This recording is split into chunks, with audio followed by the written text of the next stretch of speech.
Ang istoryang inyong mapakikinggan ay naglalaman ng mga salita at eksena na hindi dapat marinig ng mga bata. Ang gabay ng mas nakatatanda ay kailangan. Pagod siya. Pero bakit hindi na lang niya ako kausapin? Inaalala ka niya siguro. Iniisip niya yung nararamdaman mo. Pagod ka rin. Hindi lang utak mo, pati katawan mo. Saka ayaw niya siguro maging pabigat sa'yo. Mga lalaki kasi, ayaw talaga nilang magsabi ng nararamdaman nila eh. Mahal ka niya, pero baka pagod na rin siya emotionally.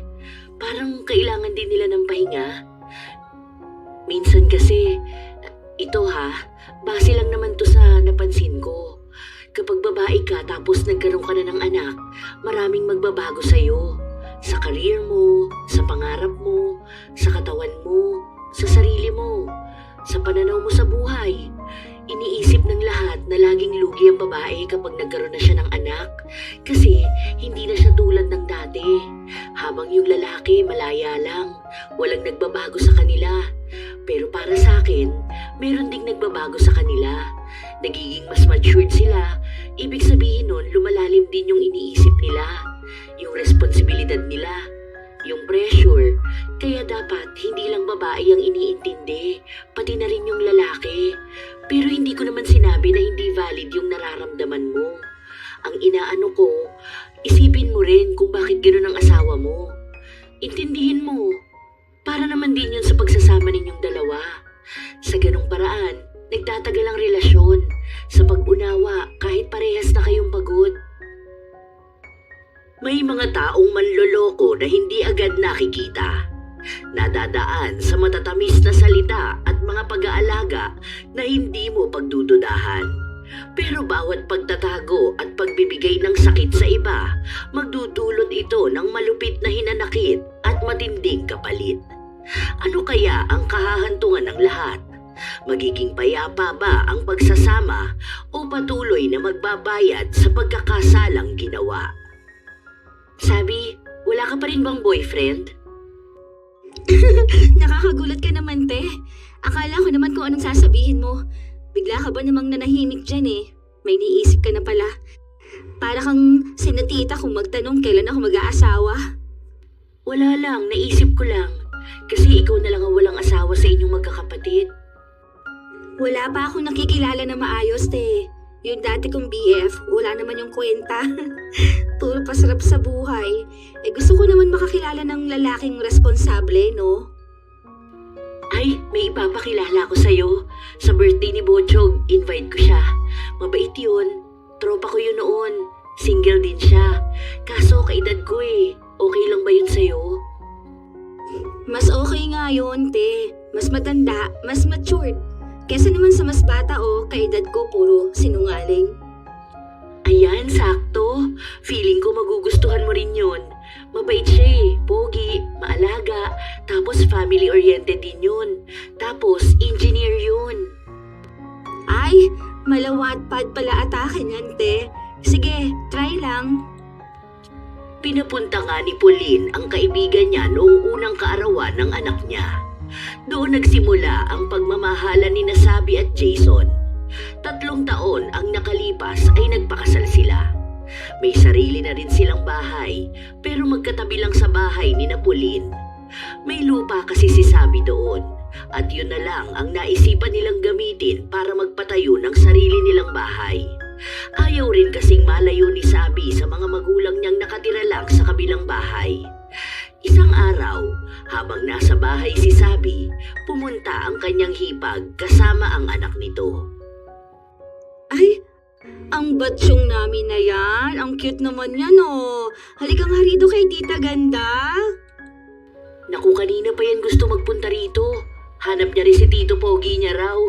Naghamit ko na nga yan eh. Ang sabi ko magpupunta kami kay Tito Pogi at Tita Ganda niya. Basta ubusin niya yung pagkain niya. Ayun, inubos naman niya. Mabait na bata rin eh. Parang dito ng bahay niya. Natatawa ako. Di ba nga kagabi dito siya natulog tapos nagising na siya sa bahay? Sabi niya kung paano raw nangyari yun. Sabi niya kung may superpowers daw ba siya. Ang kulit talaga nito. Kulang na lang parang siya na yung anak namin.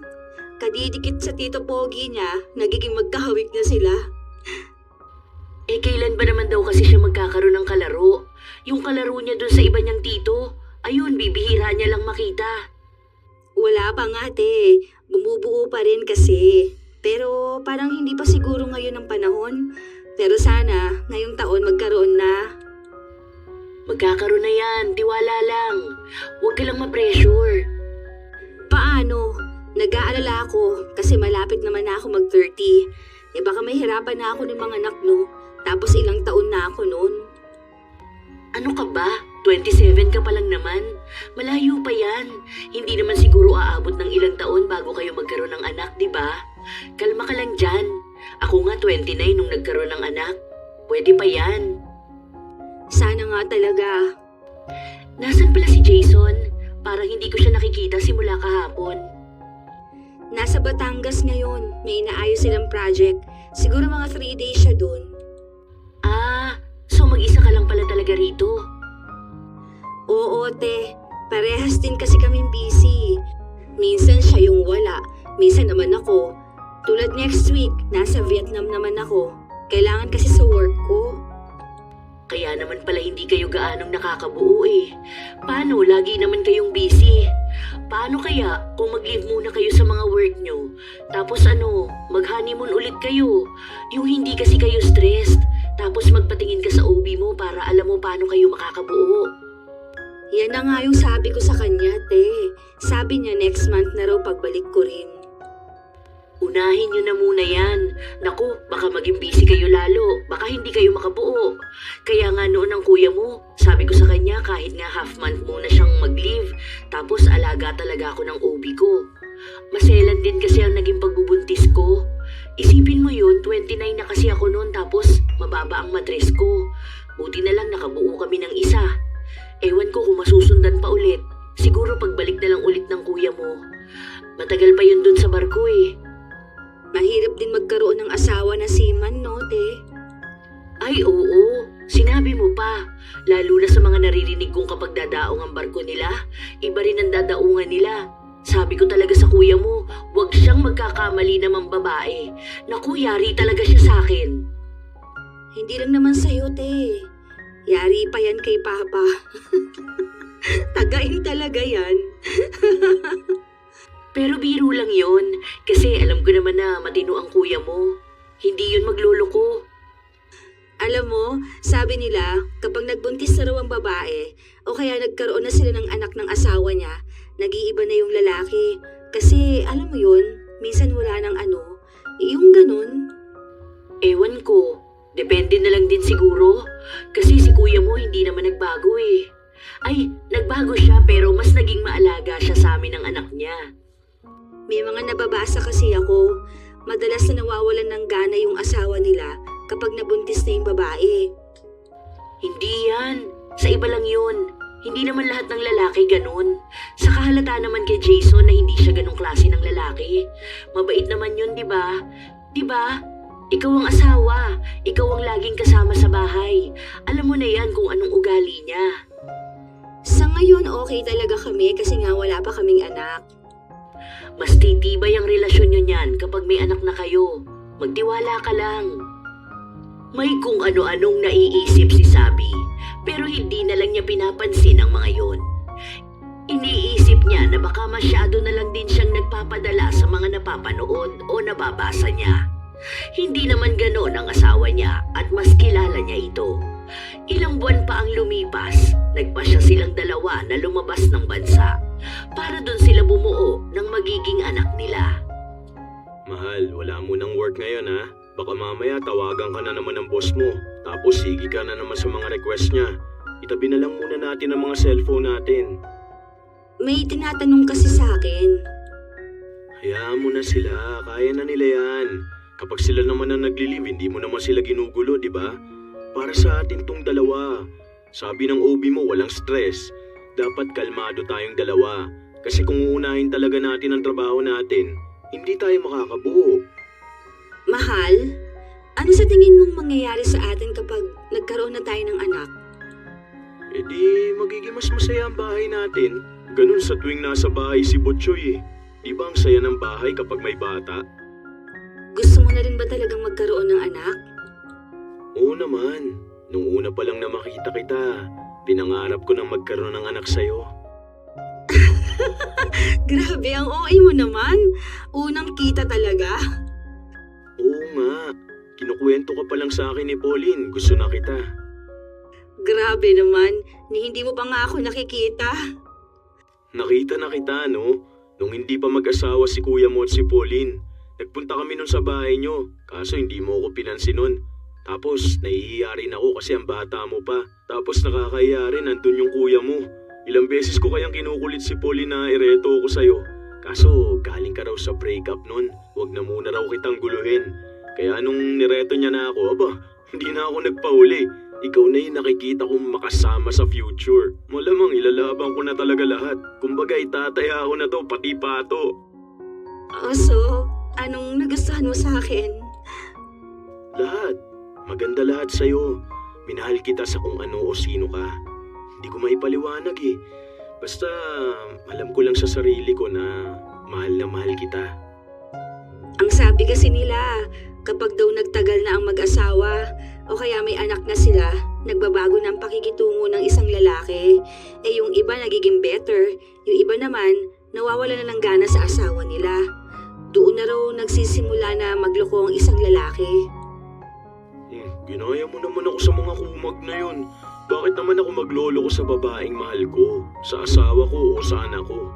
Baliw na ako nun. Magpapasaksak na lang ako kung maglolo ko pa ako. Hindi mo ba alam na kayamanan sa aming mga seryosong lalaki kapag masaya at healthy ang pamilya namin? Salamat, mahal. Hindi ko maipapangako na magiging perpekto kong ama at asawa. Pero sisikapin kong maging mabuti. Naniniwala naman ako sa'yo. Naging masaya ang bawat gabi nila. Parehas nilang pinagsasaluhan ang kanilang pagmamahalan. Hanggang sa lumipas ang mga araw at linggo, dumating ang magandang balita na matagal na nilang inaasam. Buntis nga ako, mahal. Grabe, ito na yun. Iba pala sa pakiramdam. Grabe, thank you, Lord. Magkakaroon na tayo ng anak. Salamat naman. Sobrang saya ko ngayon. Parang nagiging motivation ko to para mas lalong pag-igihan ang ginagawa kong trabaho. Ngayon na magkakaroon na tayo ng anak, gusto ko mas lalong ibigay ang magandang buhay sa inyo. Huwag na muna natin itong ipapaalam sa kanila, ha? Tayo na lang muna. Saka na natin ito sabihin kapag mag-gender reveal na tayo. Grabe, sobrang saya ko. Baka ikaw pa makapagsabi sa kanila. Kilala kita, mahal. Nahihirapan kang magtago sa kanila lalo na kapag masaya ka. Hindi ko muna talaga sasabihin ito kahit na kanino. Promise talaga. Sinikap talaga ni Sabi na wala siyang ibang pagsasabihan na buntis siya. Masaya siya. Minsan nga ay muntikan pa siyang madulas habang kausap ang kanyang hipag. Pero naalala niya ang pangako sa kanyang asawa na hindi niya ito ipapaalam sa kahit na sino hanggat hindi pa dumarating ang tamang araw na napag-usapan nilang mag-asawa. Akala ni Sabi, ganun lang kadali ang pagbubuntis, pero doon na siya unti-unting nakaramdam ng pagbabago sa kanyang katawan. Isang araw pa, pumunta sa bahay niya si Pauline. May dala pa itong ulam. Sobra kasi yung nailuto ko. Dalawa lang naman kami sa bahay ni Botchoy. Nagbigay na rin ako kina mama tapos naisip ko na dalhan ka na lang din dito. Salamat dito, te. Alam mo, feeling ko, parang nananaba ka. Ewan ko lang kasi parang nakalobo kasi yung pisngi mo. Dami ko kasing cravings itong mga nakaraan. Buntis ka, no? Hindi mo lang sinasabi sa amin? Ha? Bakit? Halata ba? Sabi ko na pansin ko yan nung nakaraan pa. Tapos parang lagi kang inaantok. Nung nasa bahay tayo ni na mama, wala kang ibang ginawa kundi kumain. Tapos maya-maya aawayin mo na asawa mo. Alam ko na yan. Huwag mo na lang munang sasabihin kina mama, ha? Kasi ang balak sana namin sa gender reveal na, Mukhang halata naman pala masyado. Feeling ko alam na rin yan ni na mama. Hindi lang nila sinasabi kasi nga hinihintay nila yung moment nyo. Ay, ganun ba talaga siya kahalata? Hindi ko na ata maitago. Okay lang yan, ano ka ba? Kayo naman yan eh. Kung gusto nyong i-announce na agad, edi okay lang. Kung sa gender reveal pa, okay lang din naman. Hindi rin naman natin to ipagkakalat. Ang hirap pala talaga maging buntis, ano? Hindi lang yan. May mga emotional changes din sa'yo niyan. Magbabago yung katawan mo, pati yung mood mo. Kaya dapat talaga handa ang asawa mo sa ganyan. Noong nakaraan nga ang arte ko, ewan ko kung dala ba to ng pagbubuntis ko. Paano? Bigla na lang akong umiyak nung hindi niya ako nabilhan ng itlog na pula. Kaya ayun, madaling araw naghahagilap pa siya. Pumunta pa siya kina mama niya para lang manghingi ng itlog na pula. Nung ibinigay na niya sa akin, hindi ko naman nakinain. Hawak ko lang yun hanggang sa makatulog ako. Ang weird nga. Okay lang yan. Normal lang yan. May ganun ka rin bang moment? Oo naman. Dati nga nag-aaway kami ng kuya mo kasi pinapahanap ko siya ng bilo-bilo 2:00 ng madaling araw. Galit na galit ako sa kanya nun kasi wala raw siyang mahanap. Tapos nagluto na lang siya. Ang ending, sinuka ko rin naman nung kinain ko. Ang weird pala ng mga buntis, ano? Kakaiba? Hindi mo mapigilan. Parang kapag naiisip mo, parang nag-iinarte lang, pero kapag ayan na mismo, hindi mo talaga maano eh. Basta ang gulo-gulo. Minsan pa, bigla na lang akong umiiyak. Eh paano pala yan? May work ka pa ba? Meron pa naman, pero ngayon kasi twice a week na lang pasok namin. Hinihintay kong mag-work from home ako, pero baka ipa-request ko na lang din yun. Ngayon pa lang yan kasi sa mga susunod niyan, mas malala pa. Naku po, dapat pala talagang hindi mananawa si Jason na intindihin ako. Nakakaloka. Okay lang yan, sanay naman yan. Alam na niya yung gagawin sa ganyan. Sanay? Bakit naman siya masasanay? First baby namin to. Sanay na yan kasi may mga ate siya, di ba?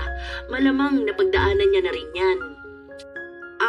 Sa bagay. Kasi yung ate niya sa kanila tumira nung buntis eh. Sige na, magpahinga ka na pala. Congrats ha, masaya ako para sa inyong dalawa. Totoo nga ang sinabi ni Pauline. Dahil habang tumatagal, lalong nagiging kakaiba ang pakiramdam ni Sabi. Minsan pa, hindi lang siya ang apektado, maging ang kanyang asawa. Isang gabi, magkasama silang dalawa, nanunood sila ng mga cute na aso nang bigla na lang umiyak si Sabi. Oh, bakit ka umiiyak? Anong meron? Ang cute kaya ng mga aso. May naalala ka ba? Bakit ang cute nila? Hindi ko rin alam. Basta naiiyak na lang ako. Nakakagulat ka naman. Halika nga rito. Hug mo na lang ako. Ayaw mo na ba sa akin? Ha?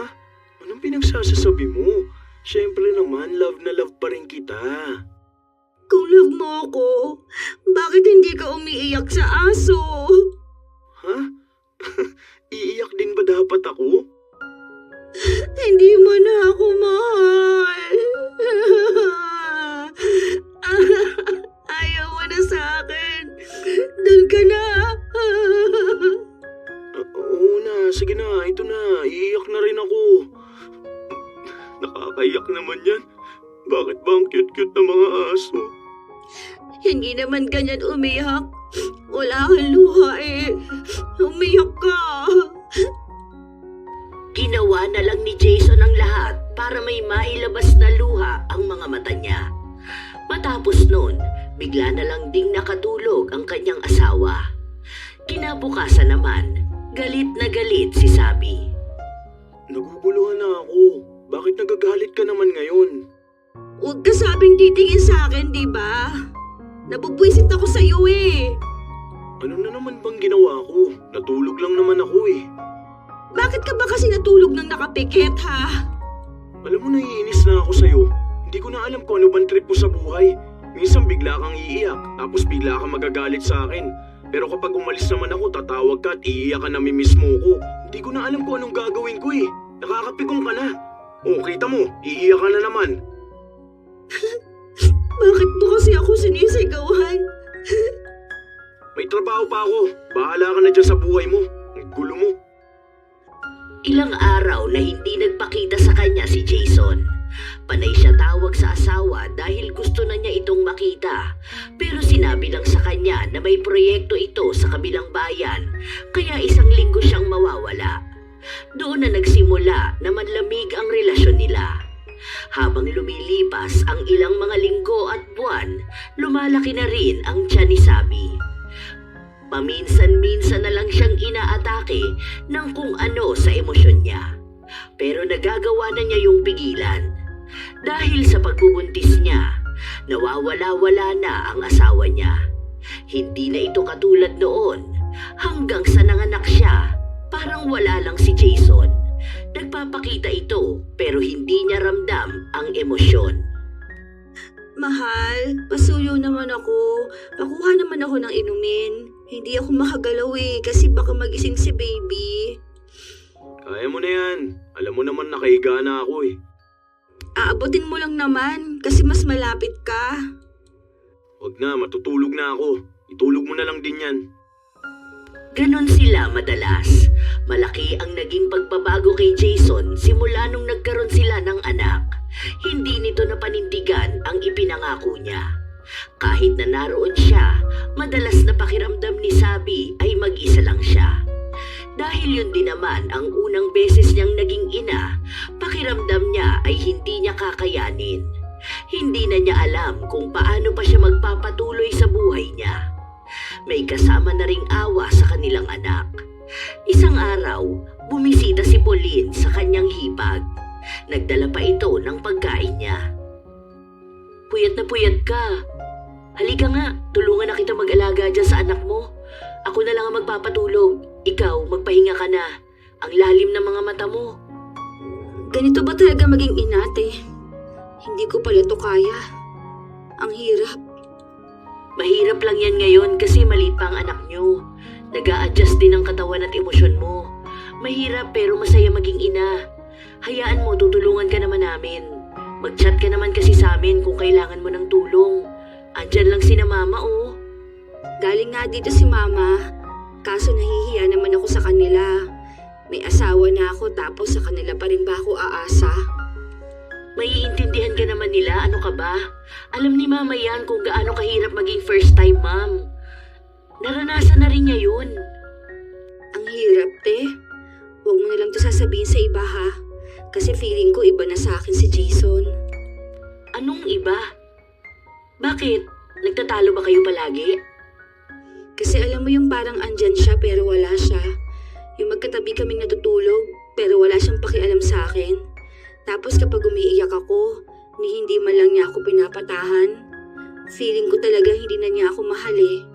Ito na siguro yung sinasabi nilang malaking pagbabago sa isang lalaki at sa isang babae kapag nagkaroon na ng anak. Kasi hindi lang sa asawa eh, pati sa sarili nagkakaproblema. Baka hindi na niya ako mahal dahil nga sa may anak na kami. O dahil ba sa katawan ko, sa itsura ko, o dahil hindi ko na naibibigay yung kailangan niya. Ewan ko, te. Ang gulo. Ang hirap. Baka naman kasi pagod din siya. Alam mo, dapat iintindihin din natin ang mga asawa natin. Malamang nape-pressure din siya bilang lalaki. Malamang siya ang bubuhay ng pamilya niyo eh. Sa kanya manggagaling yung kung anong mangyayari sa future niyo. Hindi na lang kasi ikaw yung iintindihin niya eh. May bata na. May pangangailangan na kayong dalawa. Kaya nape-pressure siya sa kung anong gagawin niya. Lalaki sila pero tao rin naman sila. Valid naman din siguro yung nararamdaman nilang pagod, di ba? Pagod siya. Pero bakit hindi lang niya ako kausapin? Inaalala ka rin niya siguro. Iniisip niya yung nararamdaman mo. Pagod ka rin. Hindi lang utak mo, pati katawan mo. Saka ayaw niya siguro maging pabigat sa'yo. Mga lalaki kasi ayaw talaga nilang magsabi ng nararamdaman nila eh. Mahal ka niya, pero baka pagod na rin siya emotionally. Parang kailangan din nila ng pahinga. Minsan kasi, ito base lang naman to sa napansin ko. Kapag babae ka tapos nagkaroon ka ng anak, maraming magbabago sa'yo. Sa career mo, sa pangarap mo, sa katawan mo, sa sarili mo, sa pananaw mo sa buhay. Iniisip ng lahat na laging lugi ang babae kapag nagkaroon na siya ng anak. Kasi hindi na siya tulad dati. Habang yung lalaki malaya lang, walang nagbabago sa kanila. Pero para sa akin, meron ding nagbabago sa kanila. Nagiging mas matured sila. Ibig sabihin nun, lumalalim din yung iniisip nila. Yung responsibilidad nila, yung pressure. Kaya dapat hindi lang babae ang iniintindi, pati na rin yung lalaki. Pero hindi ko naman sinabi na hindi valid yung nararamdaman mo. Ang inaano ko, isipin mo rin kung bakit gano'n ang asawa mo. Intindihin mo. Para naman din yun sa pagsasama ninyong dalawa. Sa ganung paraan, nagtatagal ang relasyon. Sa pag-unawa, kahit parehas na kayong pagod. Buti na lang talaga tayo nandito ka. Hindi ko talaga alam kung kanino ko to sasabihin. Okay lang yan. Makakapag-adjust ka rin. Ang losang ko nakita mo, yung buhok ko hindi ko na masuklay. Lagi akong puyat, kaya ang itim na lang ilalim ng mata ko. Naiinggit naman ako sa'yo. Sobrang fresh mo talaga, tapos laging ang ganda mo. Malaki na kasi ang anak ko kaya nakakapag-ayos na ako. Kapag lumaki naman na rin yung anak mo, babalik ka na rin sa dati mong ganda, no? Huwag ka lang paka-stress masyado. Sinubukan na lang ni Sabi na intindihin ang kanyang asawa. Pero palala ng palala ang paglayo ng damdamin nito sa kanya. Kung noong wala pa silang anak ay maalaga ito sa kanya, ngayon kahit pagkain ay hindi na siya inaalok. Kapag nanghihingi siya ng pabor, palagi na lang may dahilan. Mas gusto pa nga ni Jason na nasa trabaho siya kaysa nasa bahay nila. Si Sabi na ang gumagawa ng paraan para lang manumbalik ang relasyon nila, pero walang nangyayari. Hanggang sa isang araw, bigla na lang siyang kinutuban. Kauuwi lang din no ni Jason galing sa isang linggo niyang trabaho sa malayo. Bakit ngayon ka lang? Di ba dapat kagabi ka pa nakauwi? Nag-hotel ako. Hindi ko na kaya mag-drive pa uwi. Hindi mo na kaya? Baka may iba kang kinita. Bahala ka dyan. Huwag mo kong kausapin kung puro ka na lang ganyan. Paniwalaan mo na lang kung anong gusto mong paniwalaan. So, paniniwalaan ko na lang na may babae ka? Oo, di ba yun din naman ang gusto mo? Bakit ba ganyan ka makitungo sa akin? Alam mo naman kasi napagod ako, tapos sisimula mo ako ng ganito. Mabuti sana kung inayos mo man lang yung pagtatanong sa akin, pero pinagdudahan mo na agad ako. Anong gusto mong mangyari niyan? Nagtanong ako, pero iba yung tono ng pananalita mo. Akin na yung cellphone mo. Bakit ba? Ano bang problema mo? Bakit mo ako pinagtataasan ng boses? Dahil nakakapikong ka na. Utang na loob ha, pagod ako sa trabaho ko, kaya wag mo naman na akong paghinalaan. Nagtatrabaho ko para sa pamilya natin tapos ganito ka sa akin. Nakakasawa ka na. Nakakasawa na ako? Anong gusto mo? Maghiwalay na tayo? O sige, kung yan naman pala ang gusto mo Sige, lumayas ka rito. Lumayas ka sa pamamahay ko. Talagang lalayas ako. Nakakasawa yung pag-ugali mo. Buisit! Walang pagdadalawang isip na umalis si Jason. Sobrang sakit nun para kay Sabi, pero hinayaan na muna niya ang asawa. Akala niya ay babalik din si Jason ng gabing yun, pero hindi.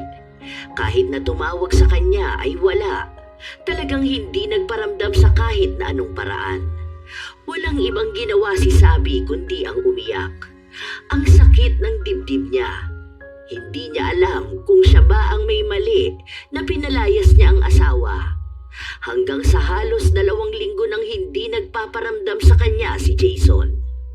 Isang araw, humingi siya ng tulong sa ina na hanapan siya ng yaya ng anak niya. Babalik na kasi siya sa trabaho. Gusto niyang magpatuloy na lang sa buhay. Iniisip niyang baka nga hindi na sila magkakabalikang mag-asawa. May mga payo siyang nakuha sa kanyang mga magulang na makakatulong sa relasyon nila. Pero hindi na siya umaasa pang magiging maayos silang mag-asawa. Bilang ina, iintindihin na lang ni Sabi ang kanyang anak. Pwede naman na rin siyang makabalik sa trabaho kahit na 5 buwan pa lang ang nakalilipas simula nung nanganak siya. Pinayagan naman siya sa trabaho, lalo pa 3 araw lang naman sa 1 linggo ang pasok niya.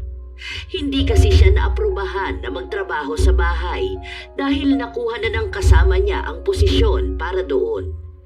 1 linggo na simula nung bumalik siya sa trabaho, saka lang ulit nagpakita sa kanya ang asawa. Anong ginagawa mo rito sa bahay? Sorry na. Ayusin na natin tong relasyon natin. Ilang buwan kang walang paramdam, tapos uuwi ka at sasabihin mong sorry? Sorry lang? Ano bang gusto mo? Bibilan na lang kita ng pagkain. Yung paborito mong pagkain. Nagpapatawa ka ba? Tingin mo ba hindi ko yan kayang bilhin? Lahat ng kailangan ko at kailangan ng anak ko, mabibili ko. Intindihin mo naman ako. Napagod ako. Na-pressure ako. Ah, yun ang paraan mo para magpahinga. Yung takbuhan ng responsibilidad mo. Ikaw lang yung pagod. Sino ba yung walang tulog palagi?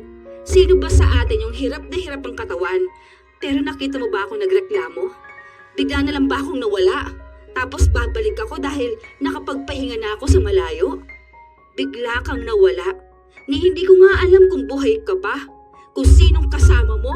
Kung may bago ka na bang pamilya. Intindihin mo naman sana ako. Pangako, babawi ako sa inyo ng anak natin. Wala akong pakialam sa'yo. Noong mga sumunod na araw, umuwi na si Jason sa bahay nila. Nagyayaya ito sa asawa pero hindi pinagbibigyan ni Sabi. Hindi na rin naman niya alam kung mahal niya pa ba ang asawa, pero parang nagsasama na lang sila sa iisang bahay dahil lang sa kasal sila at may anak sila. Pero hindi na nag-aaksaya ng oras si Jason na suyuin siya. Wala na siyang maramdaman kundi panlalamig na lang. Hanggang sa isang gabi, umuwi si Jason na maraming marka sa kanyang leeg. Ang saya siguro ninyo ng babae mo. Masyado nang gigil sa'yo eh. Oh. Ang dami niya, no? Anong madami? Yang chikinini sa leeg mo. Chikinini? Hindi to chikinini. Malamok kanina sa site. Ang laki naman pala ng lamok na yon. Sinipsip na lahat sa'yo. Hindi na nagpaliwanag si Jason. Hindi na rin naman naghahanap si Sabi. Gusto na talaga niyang makipaghiwalay pero sinabi ni Jason na kahit saan siya lumipat ay susundan pa rin siya. Isang araw, nagpunta si Sabi sa bahay ng kanyang hipag kung saan naabutan niya itong katatapos lang maligo at nakatapis lang. Oh, napasyal ka rito. May kukunin kasi ako, te. Yung yung hiniram mong blender.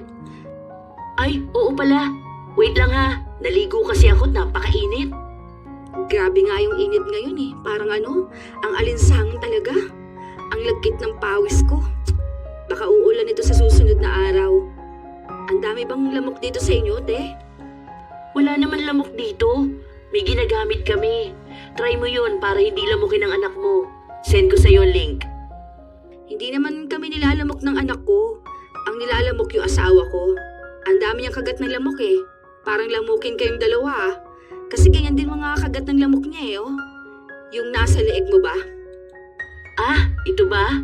Sa park ko to nakuha. Nung nakaraan, sinumpong ako ng allergy ko kaya pinagkakamot ko. Ah, kaya naman pala. Yung blender, te, kunin ko na. Kasi kapag akin talaga, gusto ko sa akin lang mismo eh. Kaya nga sabi ko kay kuya, ibigay niya mga kailangan mo. Para hindi ka mangapit bahay at manghiram ng pag-aari ng iba. Grabe, para naman yung linya sa mga pelikula. O sige, wait lang. Ito na. Salamat para sa pagpapahiram mo sa akin. Walang anuman. Meron nga akong hiniram mong gusto kong ibigay na sa'yo. Pero kung gusto mo lang naman ha? Ay, gusto mo talaga yon. Oh, ano ba yan? Asawa ko? Nasa asawa ko pa kasi ginagamit niya pa. Pero baka hindi na niya gagamitin next month eh. Iyon na lang. Salamat dito. Marunong ka rin pala magbalik. Para bang may ibang katauhan na sumapi kay Sabi nung mga panahon na yon. Hindi niya alam kung bakit bigla na lang siyang nagkaroon ng pagdududa kay Pauline at sa asawa niya. Alam niyang malabong mangyari yon, pero hindi imposible. Ayaw niyang paniwalaan pero sunod-sunod na ang naging pahiwatig. Kapag aalis si Jason, aalis din si Pauline. Minsan, pinapaiwan ni Pauline ang anak niya sa biyenan niya. Tapos si Jason naman may biglaang proyekto. Yung mga bagay na hindi binibigyan ng pansin ni Sabi noon, unti-unti na niyang napagdudugtong at napagtatahi-tahi. Iniisip niya kung kailan yon nagsimula. Hindi siya matatahimik hanggat hindi niya nalalaman. Noong minsang tulog si Jason, kinuha niya ang cellphone nito. Sinubukan niya ang iba't ibang password pero hindi gumana. Hindi birthday ko. Hindi rin sa kanya o sa anak namin. Hindi naman anniversary namin. Anong password niya? Birthday ni Ate Pauline? Hindi rin. Paano kung birthday ni Batchoy? Teka, bakit birthday ni Batchoy ang password niya? Bakit hindi ang sa anak namin? Nanginginig na ang kamay ni Sabi habang tinitingnan ng cellphone ng asawa. Sa totoo lang, sa haba ng pagsasama nila o kahit nakasal na sila, hindi siya nakikialam ng cellphone. Ang sabi niya kasi, kahit na mag-asawa na sila, dapat ay may parte pa rin silang matatawag na privacy. Pero mukhang naging sobrang luwag niya sa asawa niya, kaya nagawa siyang lokohin ito. Nanghina ang tuhod niya sa mga nakita niya. Nakatago sa isang folder ang mga lumang litrato ni Pauline at Jason, pati na rin ang mga video noong buntis si Pauline at hinahalikan ni Jason ang tiyan nito. Tinatawag niyang anak ang nasa sinapupunan ni Pauline. Hindi na niya kailangan pang magtanong. Doon pa lang ay alam na ni Sabi ang lahat. Hindi na niya kayang makita pa ang mga susunod. Napatunayan na niyang matagal nang may relasyon ang dalawa. At baka kaya siya nireto kay Jason para mas mapalapit sila sa isa't isa nang walang pagdududa na kabit ni Pauline si Jason. Simula noong nakita ni Sabi ang ebidensya, hindi na niya matingnan ng maayos ang dalawa. Nandidiri na siya. May mga kopya siya pero ayaw niyang isiwalat agad. Gusto niyang magdusa muna ang dalawa bago lumabas ang katotohanan. Sa susunod na 3 buwan pa naman ay uuwi na ang kuya ni Sabi. Doon niya ibubuko ang dalawa. Isang araw pa, habang nasa bahay lang ang mag-asawa, hiniram muna ng nanay ni Sabi ang anak niya. Kaya silang mag-asawa lang talaga ang naiwan. Mahal, gusto mo bang magbakasyon tayo? Marami akong ginagawa. May tinatapos akong project. Hayaan mo na lang muna yan. Gusto ko kasi makasama ka ulit eh. Yung tayo lang dalawa. Yung masaya. Hindi yung panay na lang tayo away. Sige na. Hindi mo ba nakikita may ginagawa ako? Bakit ba akong kinukulit mo? May regla ba yung babae mo kaya hindi ka makaisa? Ano bang pinagsasasabi mo? Wala ako ibang babae. Okay, sabi mo eh. Alam mo, kung takot ka sa sarili mong multo, huwag mo naman sana ako idamay. Kasal tayo. May sinumpaan tayo. Ibang sumpa yung gusto kong sabihin. Ayusin natin to. Gusto kong bumalik tayo sa dati. Sorry na. Babawi naman ako.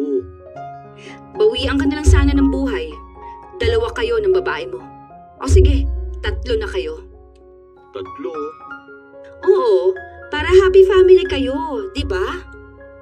Anong happy family yung pinagsasabi mo? Ha? Hindi kita maintindihan. Hindi ka naman siguro mangmang no? Alam mo, yan ang isa sa problema sa'yo eh. May mga sinasabi ka kahit na hindi ko naman maintindihan. Hindi mo pinapaliwanag na maayos. Problema ba kung sabihin mo sa akin kung ano nangyayari?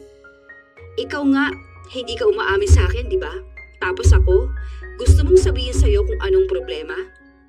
Wala akong aaminin dahil wala akong ginagawang masama. Wala ba? Tinarantado niyo kami ng kuya ko. Huwag ka na magkaila sa akin, hayop ka. Pinaako ninyo pa sa kuya ko yung anak ninyo? O bakit? Para saan? Para lang maiahon yung putang inang babae na yun sa hirap? Ha? Hindi ko alam kung anong sinasabi mo. Huwag mo kami sinisiraan. Talaga ba? O bakit namumutla ka na ngayon? Natatakot ka na mahuli? Nakakahiya nga naman yun kasi, hindi ba? Utang na loob. Huwag kang mag-imbento ng mga kasinungalingan na ganyan. Alam mo, hindi ako nag-iimbento. Tanga ka lang talaga. Parehas kayo. Sayang, hindi ko agad pinakinggan yung kutob ko. Okay na yun. Ang magandang dulot mo lang naman sa buhay ko ay yung anak ko. Hayaan mo, magsasama-sama na rin kayo sa impyerno. Kahit alam na ni Sabi, hindi pa rin inaamin ng asawa niya ang totoo. Alam na rin ni Pauline, pero nagpapanggap pa rin ito na para bang wala siyang malaking kasalanang nagawa. Galit na galit si Sabi. Hindi lang dahil niloko siya ng asawa niya, kundi pinaglaruan pa silang magkapatid. Kaya sa galit niya, hindi na naman niya napigilan ang sarili na kumprontahin ang hipag. Wala akong ginagawang masama. Ganyan talaga yung sinasabi ng mga malalande, ano? Wala raw silang kasalanan, pero nagpapakababoy sila. Sige, mag-enjoy ka muna sa buhay na ganito. Kasi, pagdating ni Kuya, babalik ka sa basurahan. Gusto mo, isama mo na rin yung asawa ko eh. Magsama-sama kayo, mga punyeta kayo. Kung may problema kayo ng asawa mo, huwag mo ko idamay, utang na loob. Inosente ang anak ko. Huwag mong pagbintangan ng kung ano-ano. Okay, inosente naman talaga yan. Kawawa nga siya eh. Walang alam na salot sa lipunan ang mga magulang niya. Mga walang kwenta at mga walang pakinabang. Idedemanda kita. Sige, go! Para magkalabasan ng baho dito. May papakita ko sa kanilang mga litrato at videos ninyo. Andun lahat eh. Kaya naman pala push ka pa sa akin na jowain si Jason. Yun naman pala, kabit mo siya. Tapos, gusto mong mapalapit sa kanya? Kapal? Grabe. Hindi mo lang kinabahan, ano? Ay, mukha naman ding mas bet niya ako kapag sa kama. Lagi niya bang naiuungol yung pangalan ko kapag kayong dalawa? Sabi niya kasi sa akin, ako raw yung pinakamasarap eh. Mas mahal naman niya ako. Kita mo, aamin ka rin naman pala. Huwag ka mag-alala. Hindi kita sasabunutan o sasampalin. Ayoko ngang nadidikit yung kamay ko sa mga baboy ninyong katawan. Ew! At least, ngayon alam ko na. May record din ako ng pag-amin mo. Ready na natin to ha, sa pagdating ni Kuya. Akala mo ba natatakot ako? Kahit maghiwalay kami ng kuya mo, wala akong pakialam. Matagal na rin naman ako nagtitiis sa kanya, no? Si Jason naman talaga dapat ang mahal ko. Makulit lang siya. Ang tanga mo rin naman kasi. Dalawa kayo ng kuya mo, ang tanga. Isipin mo yun, nagpadala ka sa paglalandi ni Jason. Hindi ko naman tinanggi na naging tanga ako sa part na yon. Pero at least, di ba? Hindi naman ako katulad ng maruming babae. Hindi pa nga sure si Jason kung siya lang ang kabit mo. Naalala ko nga noon, nakikipag-meet ka sa matanda. Baka totoo yung balita na 500 pesos lang makakasex ka na. Yuck! 500 pesos lang talaga? As in? Pambili ko lang nga ng kape yun. Kadiri ka. Tinatarantado mo ba ako? Hindi ako nakikipag-sex kung kani-kanino. Diyan ako hindi naniniwala. Baka nga kahit yung ketongin dyan sa kanto nakipag-sex ka na eh. Paano? Kating-kati ka palagi? Hindi ako ganong klase ng babae. Weh, hindi halata ha? Kaya palang baho mo. Siguro baho na rin yung baba mo. Hindi na yan nahuhugasan kasi pira na agad kung kani-kanino. Yak! Yeh! Sa'yo na si Jason ha? Para kayong dalawa magkahawaan. Bagay naman kayo. Paniniwalaan ko bang hindi ka ganong klase ng babae? Kabit ka nga ng asawa ko. Ew! Yeah! Kawawa naman si Batchoy. Ang bait na bata pa naman. Tapos paglaki niya, malalaman niya gaano kalandi yung mga magulang niya. Hay! Buti na lang yung anak ko maayos. Kahit wala siyang tatay, okay lang.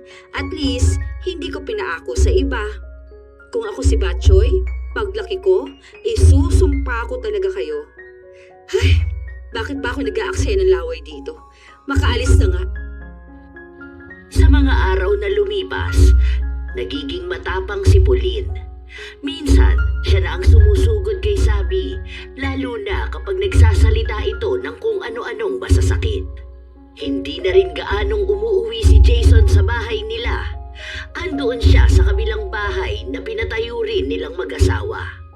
Ilang araw pa ang lumipas, umusbong ang usapin tungkol kina Pauline at Jason. May nakakita raw sa kanila na lumabas ng hotel.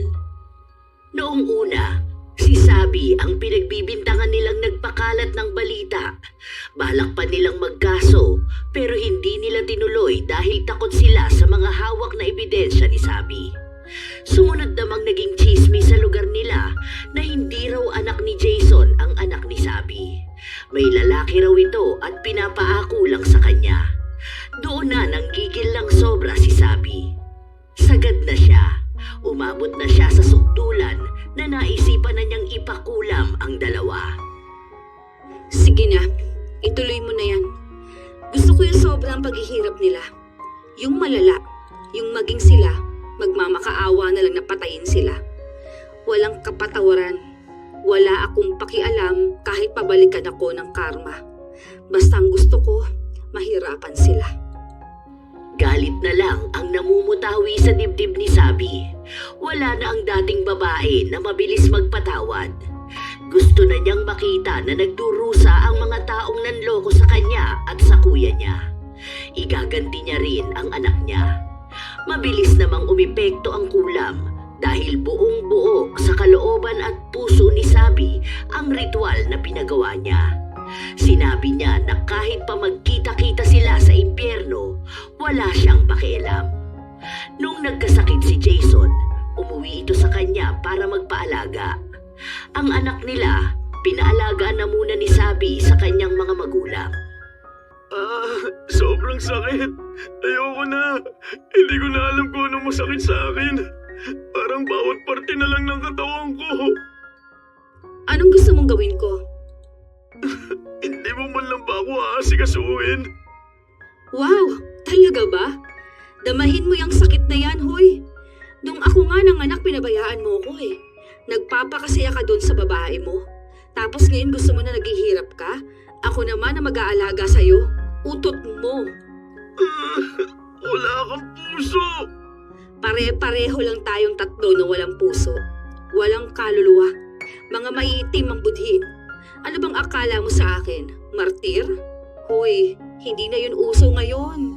Pinabalik lang kita dito dahil gusto kong makita kung paano ka nagdurusa.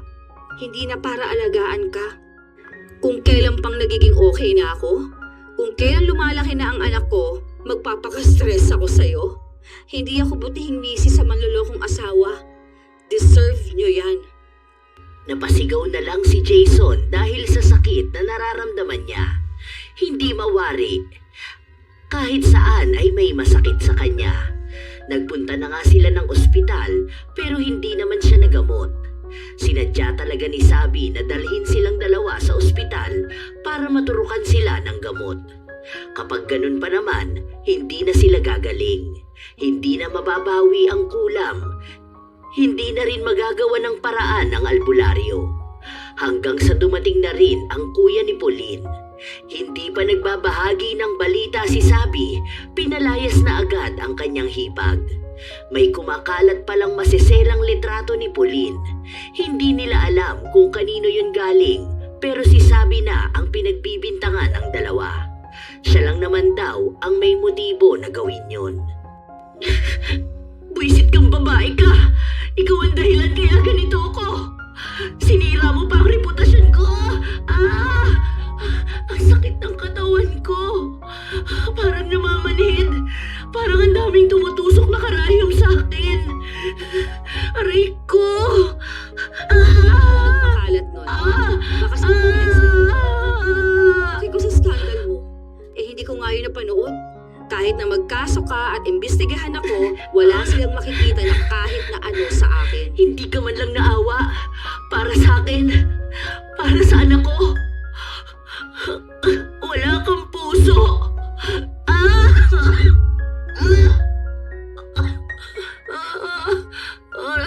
Sobrang sakit. Ayoko na. Parehas nga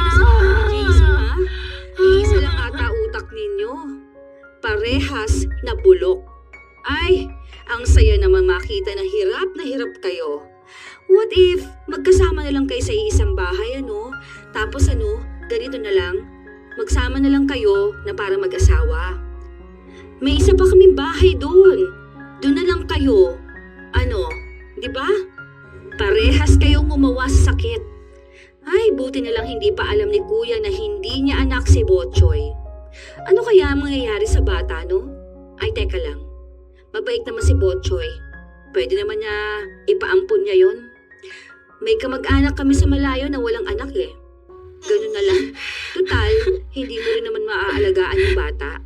Animal ka! Huwag ang anak! Huwag ang anak ko! Uy, hindi ko pinakikialaman ng anak mo. Ah! Dinadala ko nga siya sa maayos eh. Mabait yung kamag-anak namin ngayon. Kasi malamang kapag nalaman ni Kuya na hindi niya anak yung tinuring niyang anak, naku magagalit yun. Saan dadalhin si Botchoy? Sa ampunan? O, paano kung hindi maayos yung aampun sa kanya? Tulad nung mga napapanood ko? O kaya, ano ba? Ibabalik sa inyong dalawa ni Jason? Ay, shoota. Paano niyo naman maalagaan yung bata? Kung sarili nga ninyo, hindi niyo maalagaan. May mga sakit kayo, oh. May malasakit ako sa bata. Sa inyo lang talagang wala. Patuloy na inaasar ni Sabi ang hipag. Naaawa naman talaga siya sa bata, pero hindi niya rin naman yon aalagaan at lalo naman ang kuya niya. Walang matirhan si Pauline dahil wala naman siyang mga magulang. Hindi niya alam kung sino ang tumulong dito pero ramdam niyang ang asawa niya. Kahit kasi may sakit ito, ay may komunikasyon pa rin silang dalawa. Mapera si Jason, kaya wala lang sa kanya kung gagasto siya para kay Pauline. Bilang kabit niya naman ito, gagawin niya talaga ang lahat para maging ligtas ito. Isang beses pa, noong nasa bahay si Sabi, nagpunta doon ang kuya niya. Oh, Kuya, pupunta pala naman sana ako sa bahay niyo. Kaso naunahan mo ko. Inasikaso ko lang kasi tong si Jason, pero paalis na rin sana ako. Hindi nagsalita ang kanyang kuya. Agad na sinuntok nito si Jason. Walang ginawa si Sabi dahil wala naman siyang pakialam kung nasasaktan ang asawa niya. Sa totoo lang, masaya pa nga siya. Ginulpi talaga si Jason. Ang daming dugo ng mukha niya. May mga pasa din siya. Tumigil lang ang kuya ni Sabi noong si Jason na mismo ang nagmamakaawa. Hindi rin ito nagsalita at agad na ring umalis. Bakit hindi mo walang pinigilan ng kuya mo? Ginulpi na niya ako. Idedemanda ko siya. Nagpapatawa ka ba? Paano mo naman yun idedemanda? Ikaw pa nga may atraso sa kanya. Kala mo naman may makikinig sa'yo? Pwede ako maging testigo na hindi kasalanan ni Kuya kung bakit ka nabugbog. Handa ka talaga magsinungaling para lang parusahan ako. Hindi pa ba sapat tong sakit na nararamdaman ko, ha? Hindi pa yan sapat. Hindi pa ako nasisiyahan eh. Gusto ko yun talagang naghihirap ka na. Kung sa tingin mo hindi ako masaya na nakikita kang ganito, tingin mo ba patitirahin pa kita sa bahay ko? Bahay ko rin naman to. Ang sakit na naman ng katawan ko. Hindi mo man lang ba ako gagamutin? Ginamot naman ni Sabi ang sugat ng asawa. Pero halata naman na wala siyang pakialam. Dahil basta na lang niya binuhusan ng alkohol ang mga sugat ni Jason.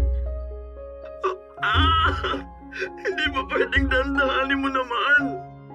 Ang sabi mo gamutin ko lang, hindi ba? Wag mong diinan. Ang sabi ko sa'yo gamutin mo. Pero hindi naman yung... Taga-aray ko.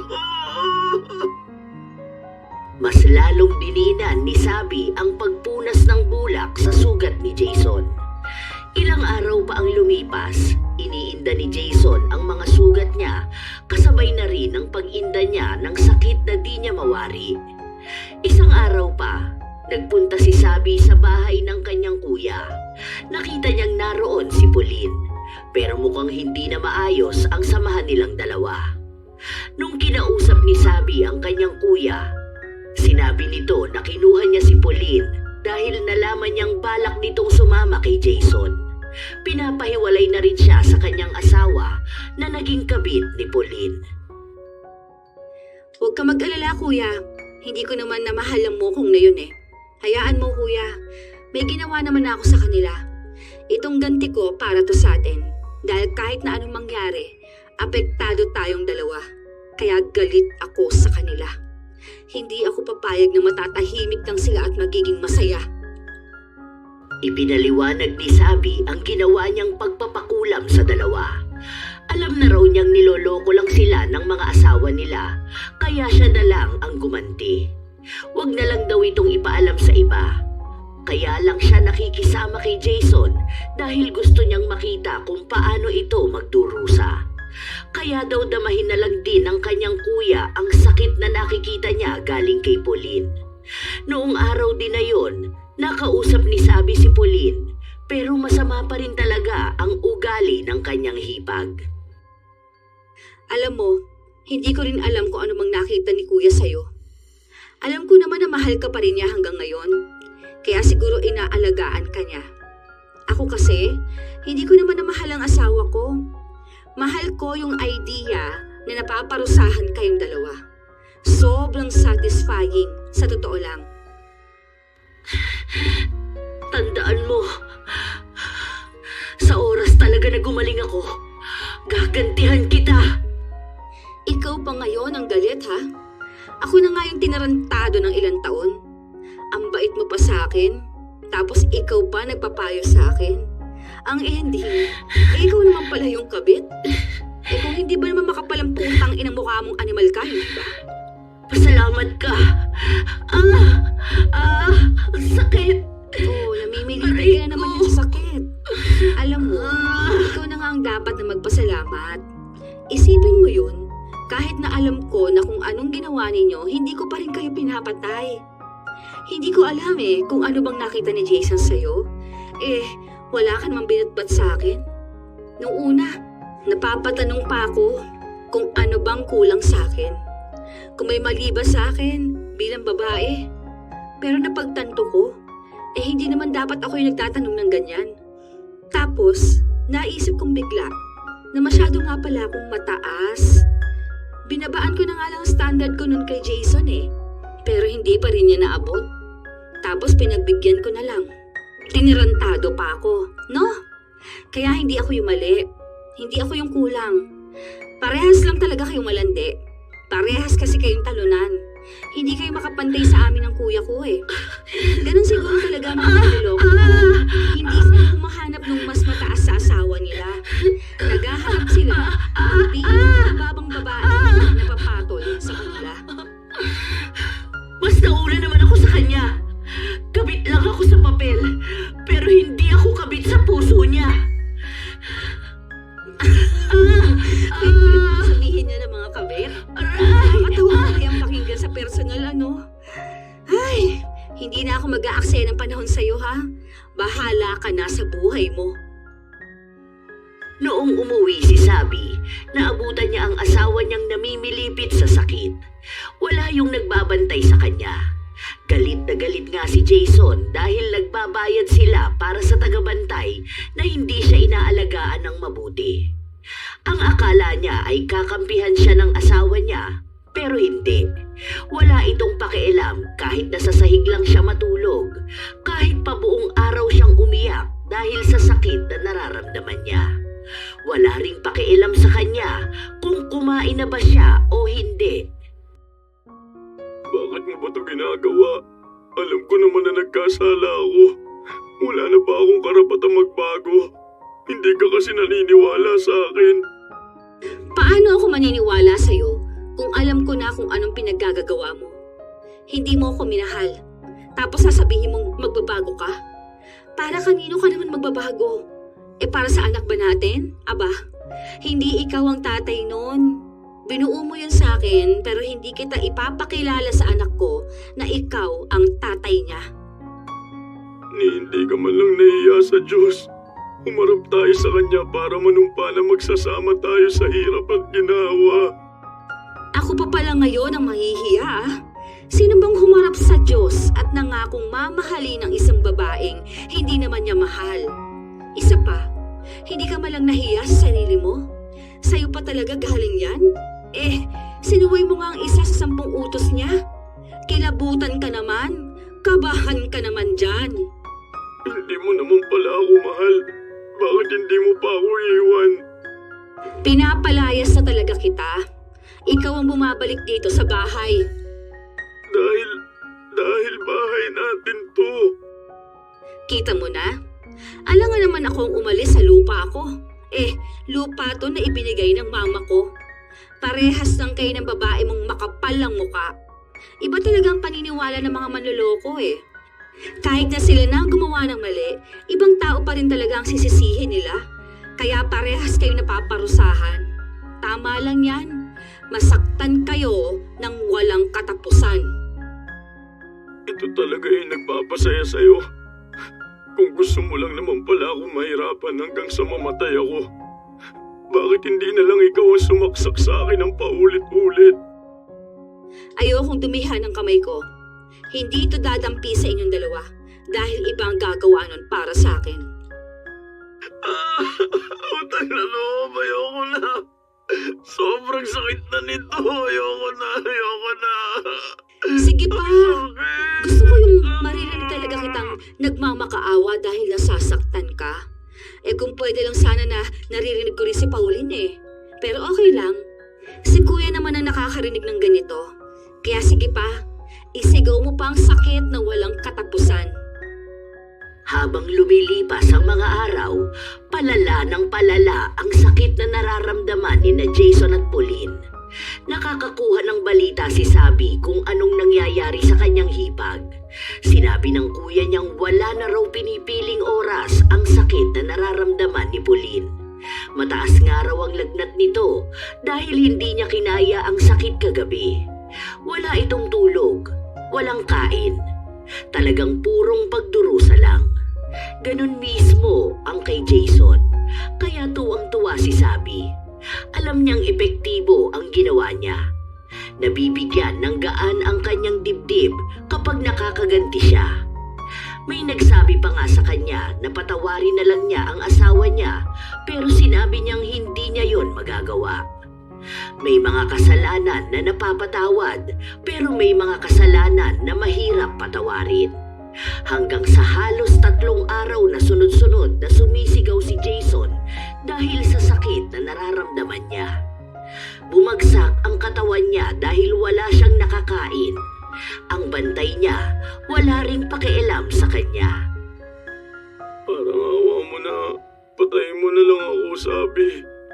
Ikuha mo ako ng kutsilyo kahit na ako na lang ang papatay sa sarili ko. Utang na loob. Huwag ko lang maranasan tong paulit-ulit na sakit. Hindi ka pa pwedeng mamatay. Inaayos pa ni Lucifer ang kwarto mo. May pa-red carpet ka pa naman bago pumasok sa impyerno. Ayoko na. Parang awa mo na. Hindi pwedeng ayaw mo na. Noong masaya ka, na niloloko kami. Hindi nyo naman naisip, di ba, na ayaw nyo na? Parang hindi na ikaw yung babaeng pinakasalan ko. Maunawain ka, mabait, mapagpatawad. Kaya parang awa mo na. Kung ano ang nagawa ko, patawarin mo ko. Talagang hindi mo kilala kung sino ang pinakasalan mo, no? Hindi mo na ako makukonsensya dahil noong nagpasya akong maghiganti sa inyo, nawala na rin ako ng konsensya gaya ninyo. Mali ka kasi ng pinakasalan at niloko. Mabait ako kung sa mabait, pero ngayon, alam mo na kung paano ako maging demonyo sa demonyo. Kung wala kayong puso noon, mas lalong wala akong puso ngayon. Pinabalik ko lang kung ano yung sakit na nararamdaman ng taong niloko. Mas masakit pa nga dyan ang pinagdaanan ko. Para akong pinatay ng paulit-ulit nung nalaman ko. Tapos ang ginawa nyo, pinagpatuloy nyo pa rin. Tapos sa akin kayo nagalit. Ngayong wala na kayong pagpipilian, tsaka kayo hihingi ng tawad. Wala na. Tapos na. Wala na nga ako na madaling magpatawad. Dapat lang yang mangyari sa mga tulad ninyo na manloloko. Muli na namang namilipit si Jason sa sakit. Ilang beses siyang nagmamakaawa at humihingi ng tawad sa asawa niya, pero wala talaga siyang napala. Hindi na ito ang utu-utong sabi na madaling mapakiusapan. Ibang sabi ang nakikita niya ngayon. Ganon din ang akala ni Pauline. Akala niya ay mapapatawad siya ni Sabi. Noong dumalaw kasi si Sabi sa bahay ng kanyang kuya, kinausap siya ng hipag. Ano ba yan? Pinag-isipan nyo ni Jason? Iisa ata ang script na gamit nyo, no? Kasi parehas kayo nagmamakaawa at humihingi ng tawad eh. Totoo na talaga to. Gusto ko na rin makabawi sa kuya mo. Miss na miss ko na rin ang anak ko eh. Gusto ko na ulit magkaroon ng masayang pamilya. Masayang pamilya? Oh, hindi naman anak ni kuya yung anak ninyo ni Jason. Mabait si kuya, kaya hindi niya magantihan yung bata. Tapos napamahal na rin siya. Hayaan mo na yan. Para naman maipakita ko kay kuya na talagang nakakaganti na siya. Kahit wala siyang ginawa. Walang kapatawaran to eh. Ginago niyo ko. Kami ni kuya. Maniwala ka man sa akin o hindi. Mahal ka ng asawa mo. Doon ako sa hindi ako naniniwala. Kaya wag mo na akong anuhin. Hindi mo na ako mauutot eh. Hindi ko na yan pakikinggan, no? Nireto mo sa akin yung kabit mo. Angas mo dun, husay. O tapos ngayon hihingi ka ng tawad. Kapag nakakita ka na lang ng kulay orange na uwak, magpapatawad talaga ako. Totoo ang sinasabi ko. Hindi lang masabi sa'yo ng asawa mo. Kaya makinig ka na lang. Magkapatawaran na tayo. Balik tayo sa kung ano tayo noon.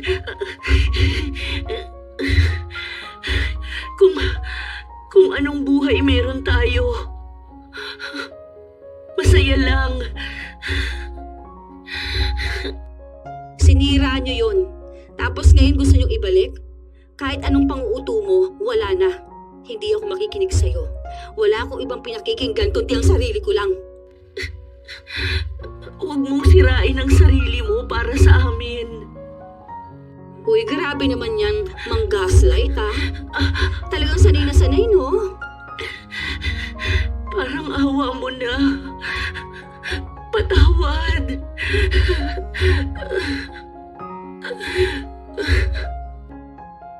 Kahit hirap na si Pauline, lumuhod siya sa harapan ni Sabi. Halos handa na rin itong halikan siya sa paa, basta hilingin lang ito ni Sabi. Iniisip niya na yon ang paraan para magpatawad ang hipag, para lang maging malaya na rin sila sa sakit na nararamdaman nila. Pero walang ni katiting na awa o konsensya na nararamdaman si Sabi. Dahil sa tuwing titingnan siya sa mata ni Pauline, wala siyang nakikitang sinseridad. Sa halip, para bang minamaliit pa ang galit niya at inaakala na ganun lang siya kadaling magpatawad at mauto. Ang nag-iisang tao na pumasok sa utak ni Sabi na naaawa siya ay ang anak niyang nadamay sa kalokohan ng dalawa. Kaya mas lalo siyang nanggagalaiti sa galit. Kaya lang kayo humihingi ng tawad dahil wala na kayong pagpipilian. Kilala ko na ang karakas ninyo eh. Walang masamang tao na nakikita ang mali niya. Kaya lang sila humihingi ng tawad para magawa ulit nilang manipulahin ulit yung taong nagawa nila ng mali. Hindi ko tatraydorin ang sarili ko para magpatawad. Kung ang ibang tao kaya magpatawad, pues ako hindi. Magdusa kayong dalawa. At gusto ko na makita yon. Tinalikuran ni Sabi ang hipag na nakaluhod pa rin. Buo ang paninindigan niya sa mga sinabi niya dahil hindi siya nagpapaapekto sa kahit na sino. Kahit paggamitan siya ng salita ng Diyos dahil alam niyang ang mga gumagamit nun para ibato sa kanya, mga taong masasama at marurumi. Kaya wala silang karapatan na konsensyahin at pilitin siyang magpatawad, lalo na kung ayaw niya naman talaga. Isang araw, nasa bahay lang siya. Nakita niya si Jason na marumi ang suot na damit. Kakakain lang kasi nito. Hindi siya pinakain ng bantay niya. Inabutan lang siya ng pagkain. Kahit pa nga anong pagalit ni Jason sa nagbabantay sa kanya, hindi ito nakikinig. Dahil mismong si Sabi ang nag-uutos dito na hayaan lang at huwag asikasuhin kung hindi naman kailangan. Bakit ka nakatitig sa akin? Masaya ka ba na ganito ang itsura ko? Na ang pangit ko na ang payat ko. Tapos, sobrang nahihirapan ako. Bakit ka humihingi ng tawad sa akin tapos ganyan ka pa rin makipag-usap? Anong dahilan? Para saan ko magpapatawad ako, ha? Alam kong kinukulam mo kami. Nanghingi ako ng tulong sa tiyahin ko. Gumagawa na sila ng paraan para mabalikan ka ng kulam. Makakarma ka rin naman. Sana nagpatawad ka na lang, di ba? Sabi ko na nga ba, hindi totoo yung paghingi ninyo ng tawad sa akin eh. Buti na lang matalino ako.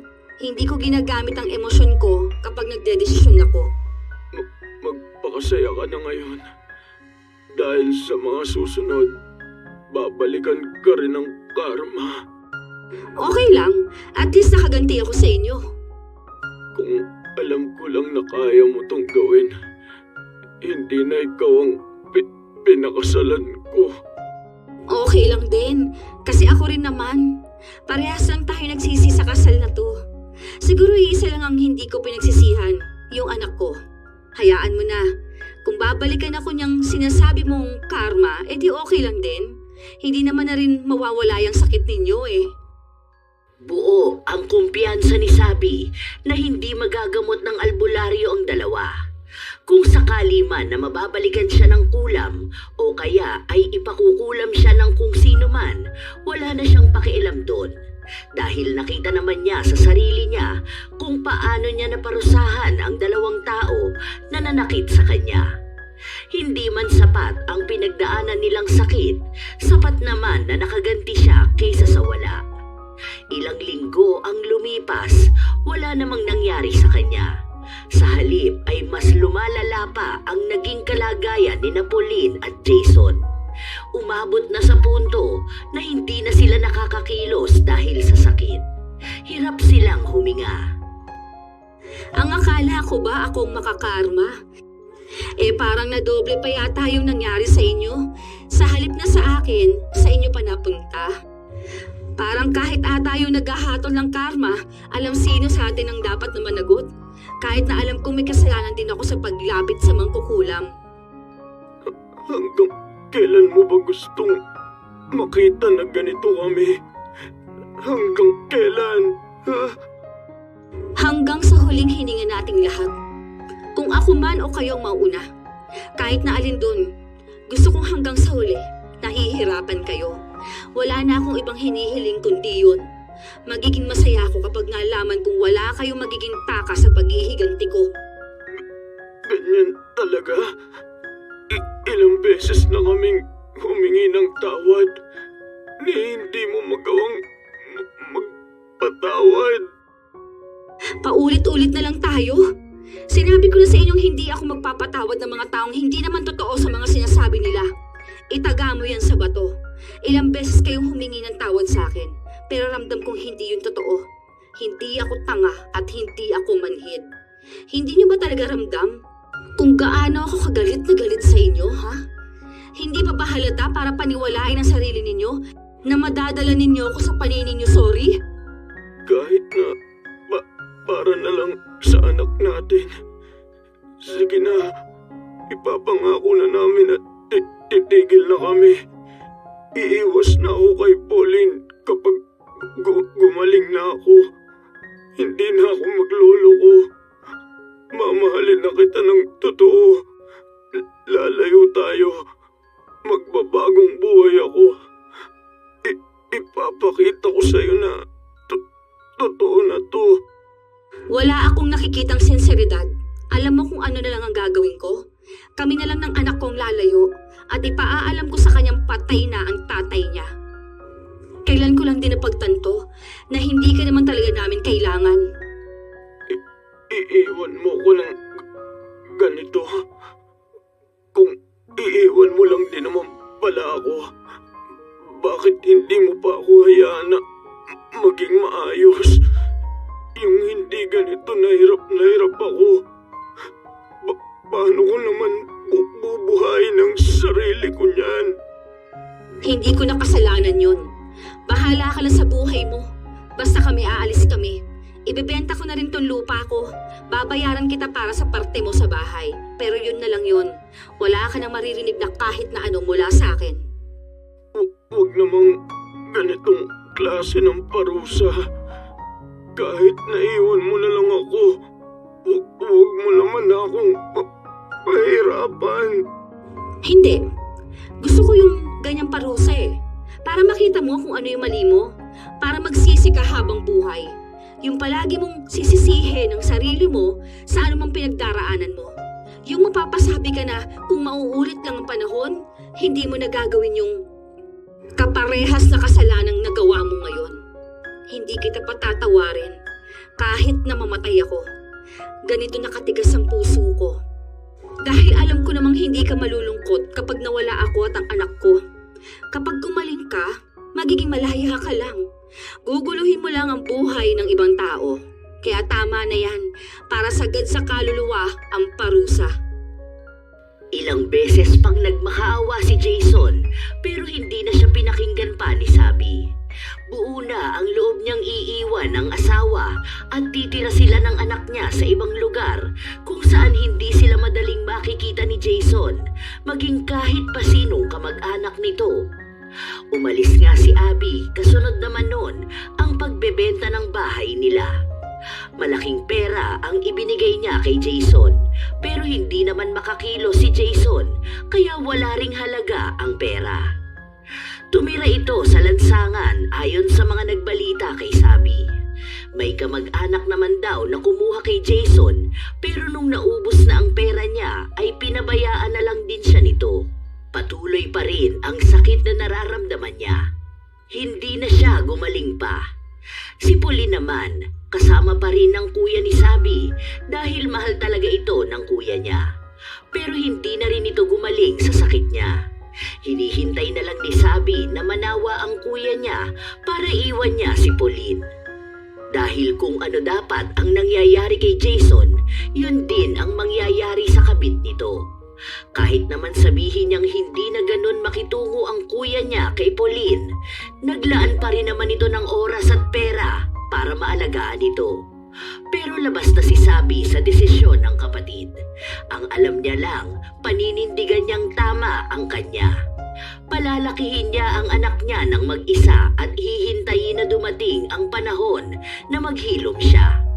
Baka sa pagkakataon na yon ay makapagpatawad na siya. Hindi naman talaga ganun kadali masabi na magpatawad ang isang tao kapag labis siyang nasaktan. Iba-iba naman ang desisyon ng bawat isa sa kanilang buhay. Dahil may mga sugat na hindi agad nagagamot ng panahon. Dahil minsan, bumabalik sa kanila ito ng mas masakit pa. Hindi rin naman obligadong magpatawad ang taong nasaktan. Dahil hindi lahat ng pagkakamali ay kayang tumbasan ng salitang patawad. Lalo na kung tungkol ito sa pagtataksil. Lalo na may mga asawang taksil na hindi marunong umako ng sariling pagkakamali. Humihingi ng tawad na hindi naman galing sa puso. Hindi kasalanan ng niloko kung bakit nagloko ang asawa. Hindi kakulangan ng pagmamahal, hindi pagkukulang ng pag-unawa, at lalong hindi pagkakamali ng taong nanatiling tapat. Ang pagtataksil ay desisyon, hindi aksidente, hindi tukso, hindi pagkukulang ng iba. At kung may mga taong pinipiling manatili, may mga taong pinipiling umalis. Walang tama o mali sa pagpili ng sarili matapos ang paulit-ulit na panlilinlang. Dahil ang kasal ay hindi kontratang pumapayag sa pambabastos at ang pagmamahal ay hindi dahilan para tanggapin ang paulit-ulit na sakit. Tandaan na ang taong marunong magmahal ng tapat ay walang obligasyong magtiis sa taong piniling magloko. Tunay naman mga apo na mahirap talagang magpatawad kapag usaping pagluloko at maraming gusto talagang maghiganti. Kayo ba mga apo? Ano ba sa palagay ninyo? Tama ba ang naging desisyon ni Sabi na huwag magpatawad at gumanti sa mga taong nanakit sa kanya? Kung kayo ang nasa sitwasyon niya, anong mas pipiliin ninyo? Magpatawad sa ngalan ng kasal at anak o magpakalayo-layo para magsimula ng bagong buhay? Ikomento nyo na yan upang aming mabasa. Naway may aral na naging hatid ang ating bagong kwento. Ito ang inyong Lola Telang at maraming salamat sa pakikinig nyo mga apo.